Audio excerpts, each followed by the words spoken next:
దేవుడు మధ్యాకాశానికి వచ్చినప్పుడు నీవు జీవ గ్రంథంలో నీ పేరు కానీ మీ యొక్క పేరు కానీ లేకపోతే మీ యొక్క బ్రతుకు ఏమవుతుందో ఒక్కసారి ఆలోచించుకోండి. జీవ గ్రంథంలో మీ పేరు లెక్కించబడి ఉండాలి.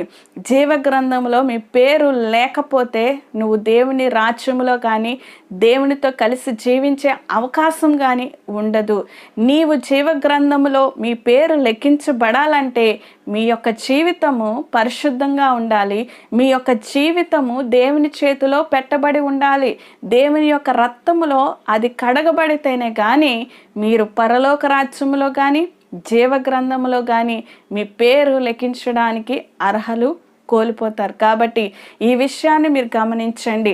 మీ బ్రతుకు మార్చబడాలి. ఈ యొక్క ముద్రల నుండి దేవుడు తప్పించాలి. ఈ యొక్క మహాశ్రమ కాలం నుండి మీరు తప్పించబడాలంటే మీరు జీవ గ్రంథంలో మీ